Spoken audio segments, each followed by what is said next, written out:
Hello and welcome to episode 42 of the Not Yet Adults podcast. I, of course, am one of your hosts, Collin Geffrey, joined by the one and only times three, Eric Zayas. Hey, it's your boys. It's your boys. And Eric, obviously, very special episode. Answer to life, the universe, and everything. 42. It's a big deal. Mm-hmm. Some said we would never make it here. All the haters, they said, you don't stand a chance. You're moving up the charts way too quickly. This podcast is going to just lose steam.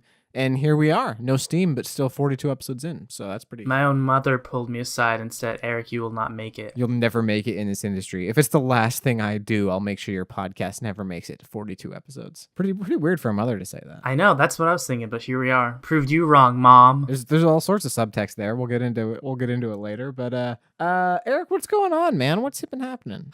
Things are crazy. Well, not actually crazy at all, but I just thought it was a thing to say. But things are exciting, I should say, because like tomorrow is my last day at Lowe's, and Thursday is the first day at my new job, and I'm very excited for that. Also, I finally put up, it's been 2 months at my new place, and I finally put up my curtains. Yay! Golf clap. I'm not going to do it on the mic, so it sounds terrible, but I'm very excited. And because, even bigger than that, because I finally put up my curtains, I also finally put up my desk together. I've been recording this like on the ground. Does it feel good to have like an actual desk and not just have your desktop on the floor? Yes, my posture is like way better. It's great. What about you, man? What's new with you? Not a whole lot. More of what we talked about last time, I think. Been working some more. I'm starting training as a director at work. Which is not that I have a director position yet, but just that they're like, hey, when a position opens up, we want you to have that training. And so I shadowed the director. We're recording this on a Monday. I shadowed the director on my Saturday shift and just asked him questions about like the codes and the calls they use and that sort of stuff.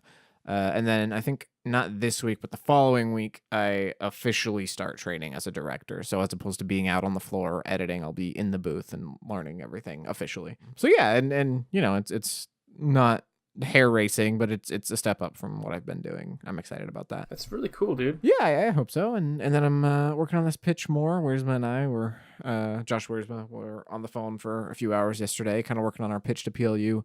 And we're crossing some T's and dotting some I's, and then we officially give them the final pitch this week, at which point they'll say, yes, go for it, here's your budget, or no, we need to work on this more. So yeah, we'll see what comes from that and go from there. I'm very excited about that pitch and what may result from it. Yeah, me too. I mean, there's always like that underlying thought of like, what if I'm too close to it? Like, what if I think this is great and no one else thinks that? But at some point, you just kind of have to overcome that, because if you don't believe in whatever it is that you're pitching, then no one else is going to. So you just kind of have to go in thinking it's as good as you believe it is, and hopefully everyone else will see that. Exactly. And I think that's true with every like creative endeavor. When you're developing a story or like some sort of project, and you've been with it for so long, you kind of start to get this feeling that you're getting or this paranoia rather, that you're getting tunnel vision, and that you think like, oh, this is only good because I created it and it's my baby, and like, but you've got to like trust that. Well, and like at least for me, it's like the tide. Like I don't want to use the term bipolar because I think people throw that around too much. But like for me, it's almost always like, oh my God, this is the best idea I've ever had. I'm so amped about this. Or on the other foot rather, it's the imposter syndrome of, oh my God, what are people letting me do? This is terrible. I'm going to drive this off a cliff. Like, this is so bad. And it's almost always one or the other, which is not healthy at all. You need to operate somewhere in the middle, which is, you should have confidence in yourself and your idea, but not to the point where you're conceited or you're not seeing the things that are wrong with it. But anyways, I could go down that rabbit hole forever. But you know what? Another rabbit hole we could go down for... That was a bad segue. Sorry. But no, student loans is what we wanted to talk about today, which is like a metaphor, or rather a euphemism for just the raising our blood pressure for 30 minutes episode. This is going to be another sad one, folks. Get ready. This is going to be another like pets episode where we start talking about pets and realize all the stories we have about our pets end with them dying and how sad that is. Dude, I would argue it's more angry than sad. Like, I'm not sad about my student loans. I'm like mad. Like, I think it's borderline criminal how student loans are ran in this country. Let's get into it. Where do you want to start with student loans? There's so much to talk about. Not that people are, coming out in droves to watch or listen to Not Yet Adults, but I think a lot of our folks that do listen are our friends from college or recent college graduates. And so most people probably know how student loans work, at least in some capacity. But if you don't, I figure we should just real quick, like broad strokes, run through sort of some of the basics that people may or may not know about student loans. So like for me, obviously we both went to PLU. I received a scholarship for both the years that I was at PLU, and it wasn't a full scholarship, but it was enough to basically make it financially possible for me to go there. And then on top of that, I had some grants and some financial aid. And so you see the sticker price, like I think PLU sticker price is like $52,000 a year or something like that. You don't pay that out of pocket. It would be very rare for you to walk in and pay the entire amount, because between grants, financial aid, and scholarships, typically at least some of that isn't, you're not actually going to have to pay. But there is a significant amount after all of that you do have to pay. And it doesn't work that they're just like, oh, you can just pay it in 10 years and we'll just get it from you whenever. It's not like that. You basically have to have someone to pay for you now, and then you will pay that person off over time. And so I don't think, we should probably preface this with, we are not experts about this. We are just starting to learn all we need to know about student loans. And so if we do say something wrong or something that rubs someone the wrong way, like comment and let us know, because I'm sure we will. I feel like we need to preface every episode with that. Like, we are not experts. We don't know. Just a giant "we're idiots" disclaimer on everything. Yeah. Oh yeah, put a stamp on it. But yeah, so you have these companies, these small little basically financing houses that are called lenders, and they have money that they're willing to pay your loans off with now, and in return you pay them off typically over like a 10-year period. And so you have your principal balance, and that is the amount that you have to pay that off. That's how much they initially lended to you to pay off your loans when, in our case, PLU needed the money so that you could go to school. PLU had their money, for your tuition and your room and board and all of that. And then now you're paying off the lender that you borrowed this money from. And you have the principal balance, which, let's just say for simplicity's sake, let's say that's $25,000. And you have, in most cases, like 10 years to pay that off. But on top of that, a lender, if you just paid off the principal and nothing else, they wouldn't make any money. It would be a zero-sum game. They would just break even. They wouldn't get any interest from you. They want to get interest, and that's where you get hit, because interest over 10 years on, again, let's say $25,000 is an extraordinary amount of money. And that's what gets so frustrating, is the longer it takes you to pay it off and the more your initial principal was, the more interest you're going to have to pay. And that's where they get you. It's what's I think it's a Churchill quote of like, democracies, like, I believe the quote goes, democracy is the worst form of governance except all the others that have been tried. Right, that's exactly it. And for me, like, student loans, that's what it makes me think of. And you hear people like like Bernie Sanders when he was running for office, and a lot of people our age were very passionate about his campaign, because among other reasons he was saying, basically like, students shouldn't be stuck with all these student loans. We need to fix this. And as a student, or as I guess now a graduate, that's very appealing to hear, of like, what? We don't have to pay all this money? That's great. But the gears of government, especially at the national level, grind so slowly. Oh yeah. And so to just say we're just going to overhaul this and just get rid of them, like, it just doesn't work that way, at least not that quickly. Also, like, there's so many like businesses that benefit off of like student loan debt, that to say like, oh, we're just gonna change up the system, make like school like affordable or free, there's so many people that would be like, no, and like would actively fight against that are like a big part of the foundation of how the country works, as like, as messed up as that is. Well, and that's what's strange, is like, you hear about, countries in Europe and things like that, it's, your college is paid for because it's essentially the government reinvesting in you, of saying your education, is going to make you a more contributive member of society and a more upstanding citizen and all of that. And so we'll eat that cost, basically. And in America, it's not that way. It is very much a business, and it is very much a way that people have learned to make money and profit off of people. And in some situations, I honestly do believe it is borderline criminal how student loans are handled in this country, and we can get into that a little bit later. Yeah, especially when it comes to like how it affects your credit score if you pay it off early. Yeah, which is insane. It is absolutely crazy to me. That boggles my mind. Yeah, so yeah, you have your principal balance, and then you have interest, and the longer you take to pay off that principal balance, the more interest you will pay. And if like most plans, I know, like I think Eric and I's, we have a 10-year repayment plan that we're paying off, which is 120 payments over the course of 10 years. And if for some reason you can't do that, maybe you're not making enough money or you don't have a job, there's certain things you can do. And one of those things is called like a income-based repayment plan. And what that means is, let's say you're only making like a couple $100 a month, which is obviously not enough. It's not a living wage, but let's just say for argument's sake, that's what you're making. You could send that along with some other paperwork and testimony and all that to your lender, and any reasonable lender would be like, okay, clearly you can't make the full payment because you're not making a living wage. That money needs to go to food and rent and things like that. And so they would say, just pay 5% or 10% or whatever of your paycheck a month. It's not the full amount, but we'll make that work.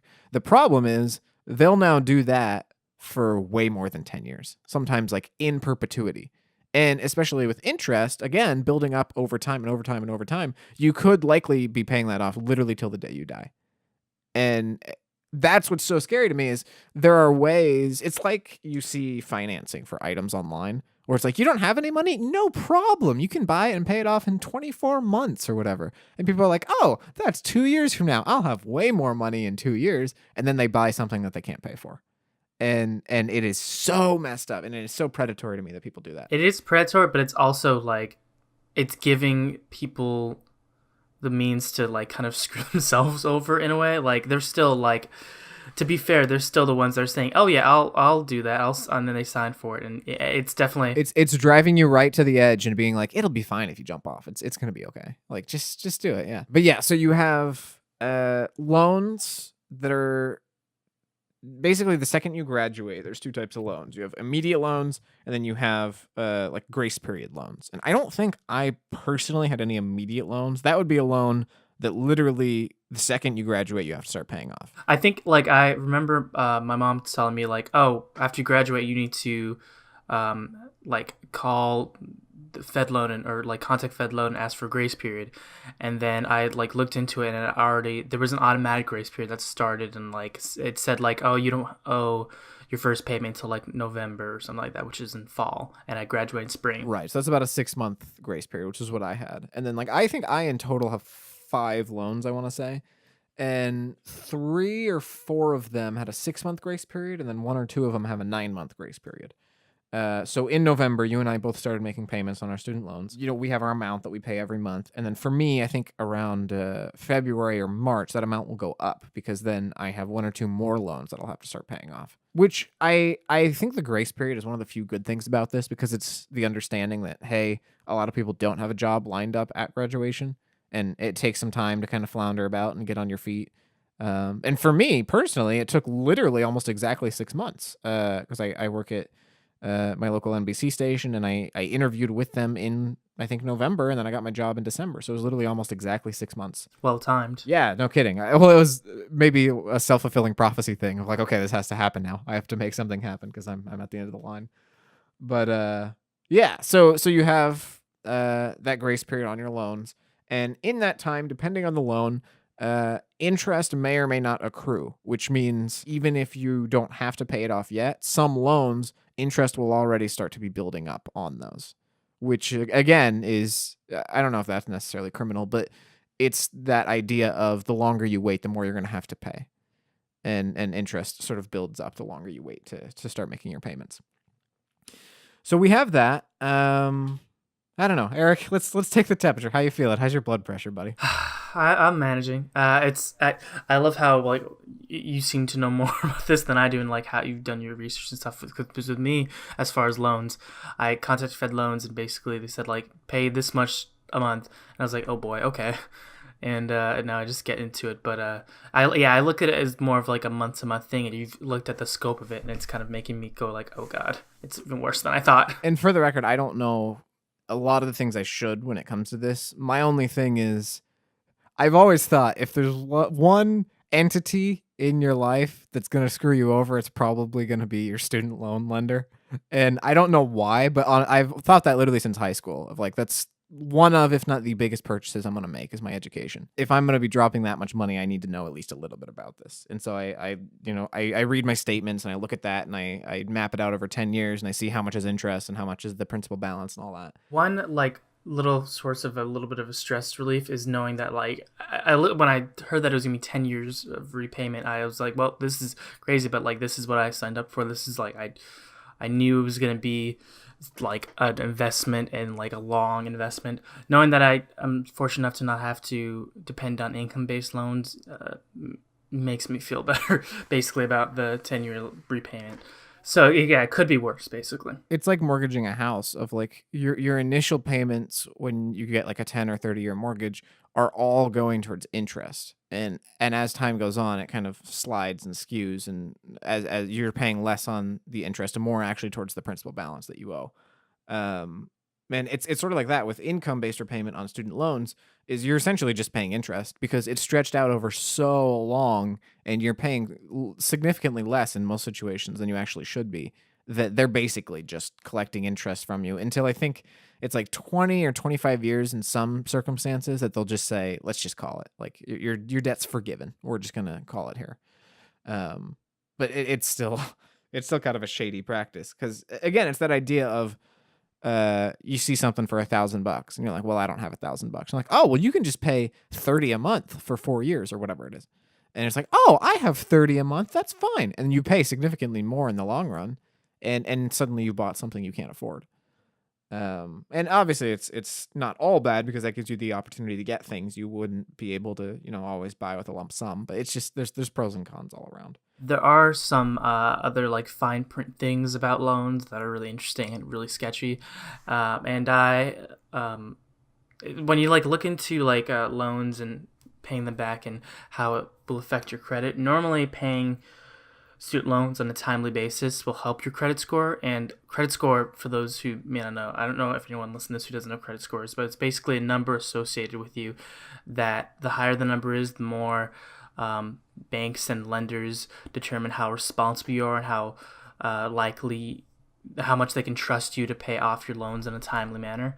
So if you have a low credit score because of whatever may have happened to you to lower that score, it kind of tells them, well, this person probably isn't a good person to lend money to because then, we probably won't see that money back. And high credit score is the opposite. So paying loans back in a timely manner increases your credit score and makes you look better to lenders. But if you, let's say, won the lottery or came into a large amount of money and you're able to pay off your loans like tomorrow, if you were to do that, your score, you think, oh, the score would skyrocket because, I paid off this. Because that sounds responsible. That sounds like a responsible thing. Is you came into money and instead of going and buying that $5,000 gaming PC you've always wanted, you put $5,000 to student loans. Great idea. It's awesome. You're being very good with your money. Except, Eric, then what happens? Well, this is when the greed overtakes logic in this case, and instead of your credit score skyrocketing, your credit score actually tanks because the lenders and the banks see you paying the loan off so quickly that they realize, oh, well, all of this interest we were going to make off them and this money we were going to get in addition to the money we lended them coming back to us, all of that interest is gone. And so now we can't make money off this person because they're paying it off so quickly. So we're going to decrease their credit score so that other lenders know that this person is the kind of person that pays off their loans so quickly you can't make interest off them. So instead of your credit score representing how responsible you are, it represents basically, this, you can't make money off this person, so don't lend them money. So in my situation, I have 5 different student loans that covered 5 or 6, covered my tuition and living expenses and all of that while I was at PLU. All of those are on a 10-year repayment plan. So I'll be paying those off till 2028. Those in the eyes of, or rather, when thinking about my credit score, how those are treated is essentially 5 or 6 lines of open credit. Those are open lines that I'm continuing to pay off, similar to a phone bill or a cable bill or rent or something like that. It is an open line of credit that you are making continuous payments on. And at the end of the day, lenders or banks or whoever these people you're dealing with are, their bottom line, their revenue comes from interest. That's what they want. And that's how they make money. And as you said, they penalize you because while you thought you were being proactive and you were putting money out there, what you've really done is close these open lines of credit. And that's how you build and maintain a high credit score, is having open lines of credit that you're making timely payments on. And if you, in a lump sum, say, okay, I'm done, I'm good, it closes, in my case, those 5 or 6 lines of credit. And suddenly you have far less credit activity. And they're like, wait a minute, that's weird. And they hit you for it. And another way of saying this is basically you're cutting off a source of money for banks and lenders. Like, oh, well, we were making money from this person, and now we're no longer making money from this person. And that's bad for us, so that will be bad for them and their credit score. Which I understand when it's put that way, but at the same time, I think so many people, particularly in the United States, are so bad with managing their money. And I don't think it's largely their fault. I think it's because we don't make a priority of teaching that to people. Yes. Oh my God, this is something I've talked about for years, and how I think like junior high and high school schools, junior high schools and high schools should make financial classes like a requirement. And I know a lot of schools in America do, but not enough, and it's not like a universal thing. I think it should. No, I think that's completely relevant. Just to kind of go down that road for a second, how odd is it that in high school you take what? So if the average student would probably be like algebra 1, geometry, algebra 2, and then like pre-calc or calculus, something like that. I went to community college, technically during high school because I did a weird program, but let's just say you go to community college after high school, and I tested into Math 108 at the community college, which is basically a bridge between algebra 2 and calculus. The problem was I hadn't gotten that far at high school. I just somehow tested that far in. And so I was immediately failing Math 108 from the word go because I basically was missing half a year's curriculum that I just never learned. And so I had to drop that class. And the only other math class I found that would fit that requirement was Math 107, which is called Math and Society. And that is one of the best classes I've ever taken because it shows you how to balance a checkbook, shows you how to buy a house, shows you how interest is calculated. It shows you how to make monthly payments and how that's, being distributed to the principal balance versus the interest. And that was such a helpful class for me. But that's not Common Core. That's not part of your high school education. In most people's cases, that's not even part of your college education. You're expected to go up through the ranks and learn trigonometry and calculus and advanced high-level algebra. Which, of course, we all know is so useful day to day. Oh my God, dude. And they expect you to know it. And I'm not saying there's no value to those things because I think there is. And I'm not trying to short people who have that as a passion or as a major. But everyone's going to be paying off bills. Everyone. And the fact that is kind of tucked in the corner and hidden underneath, the dresser as the weird class that, yeah, I guess you can take, but why wouldn't you just take calculus? It's because I'm not going to use calculus, Also, it's like the saying, I forgot how it goes, but basically, X, Y, and Z as inevitable as death and taxes, because everyone's going to die, and everyone in some way or form is going to pay taxes. So if they had a class in school that taught you how to not only do monthly payments of financial stuff, but also how to pay taxes and stuff like that, that would be immensely helpful because it's literally everyone's going to use it. Or have a class about student loans, for God's sake. I mean, to teach, which in itself seems counterintuitive because you're paying for a class that's teaching you about the loans that you're accruing by being there. But just to show you, hey, here's what you're getting into bed with. Here's the reality of this. Because again, and I'm not saying it's all evil because you do need an education and you do need a college degree in most cases to succeed in this world. Not in every case, but in a lot of cases. But it's preying on something you don't have now. And students who are 18 just out of high school, obviously, most of the time you can't afford to just, pay your tuition out of pocket. They say, oh, it's fine. We'll take care of that. Don't worry. Just go learn. And then on the back end, there's, in some cases, a very shady business model that's occurring behind the scenes as they get money from someone without them often knowing it. I hate that I'm so jaded about this, but it really is really kind of messed up when you think about it. And we're at the peak of our jadedness because we're in the thick of it. And this is going to be a reality for us for at least the next 10 years. And for me, Personally, I'm planning on paying a little bit more than the um, than what I usually would pay per month, so that it ends a little bit faster.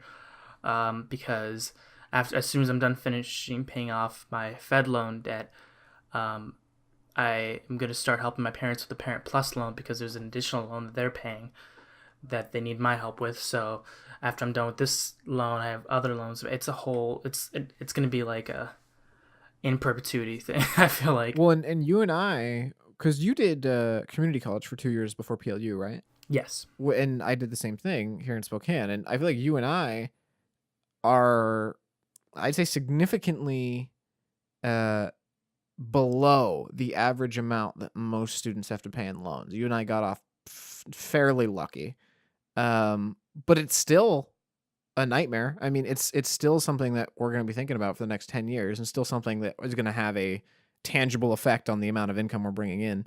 And think about people who, went to Ivy League schools or, state schools at close to sticker price for 4 years. Like, imagine that. It could be a lot worse. I kind of think of it. This is like a melodramatic metaphor, but I feel like it's accurate for both aspects of the situation. It's kind of like making a deal with the devil, so to speak, to, and stay with me, to get something that's really good. Like, however, like evil it is for the devil to prey on this person, and like basically take whatever they offered them to get this good thing.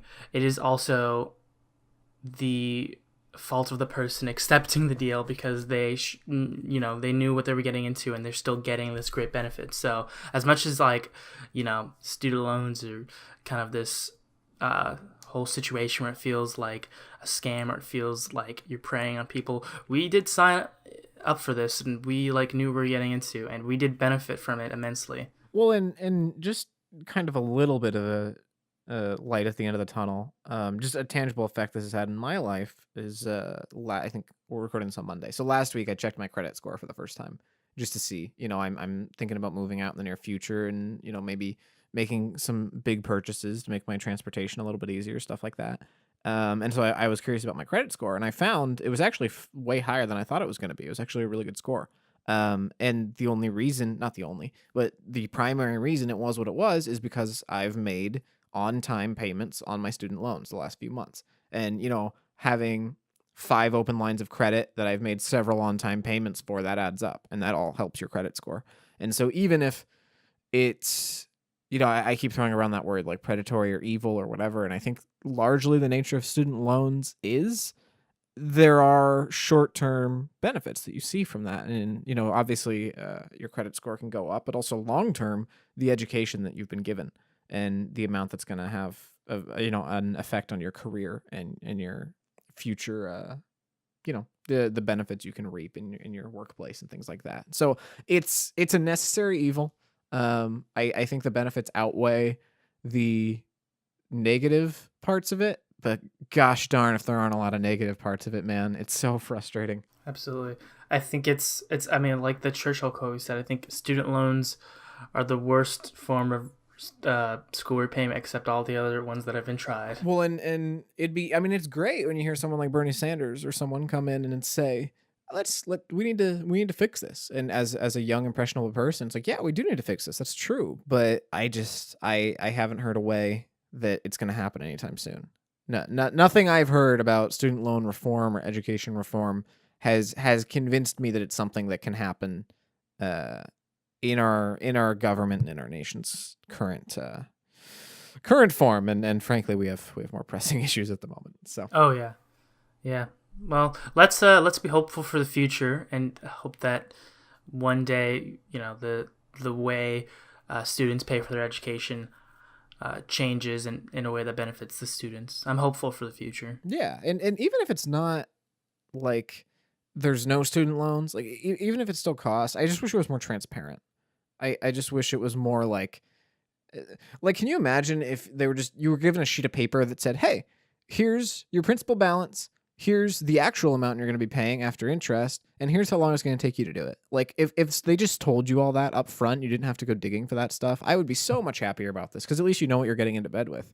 but it's very much like a carrot at the end of a stick of like, oh, just one more loan to get you through this year, just one more loan. Now, great, we need this much next month. It's like, I'm sorry, what? It's what you paid for, what you signed up for. Folks, let us know what you think about student loan debt. We'd love to hear it. We'd love your opinion, and if you're in the thick of it, let us know, because you're not alone. We're here for you, and let's all talk about it and get through it together.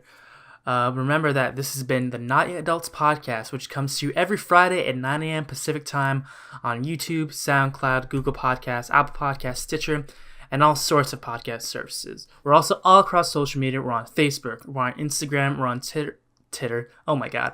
We're on Twitter at Not Yet Adults, as well as our own subreddit, r/NotYetAdults, which you should check out if you have the time. And if you have a little bit more time, we'd love if you could support the podcast by heading on over to Apple Podcasts or iTunes if you're on iOS, and leaving us a quick rating and review. This takes just a few minutes out of your day, and it's an enormous help to us. It helps more people discover the show, which we really appreciate, because we put a lot of work in this, and we'd love to share the podcast with even more people. It's free. Do it. What are you afraid of? It takes like 30 seconds. Just go do it. Do it. We'd love you if you did it. We still love you, but we'd love you even more. I mean, we like you. We're in like with you right now. If you go give us a review, then we can talk about We'll be ready to commit. We'll be back next Friday at 9 a.m. Pacific time, talking about something new, and we're very much looking forward to it. So thanks for listening, and until next time, this has been Not Yet Adults. See you. Bye. Have a good one, everybody. Have a good one. Nailed it.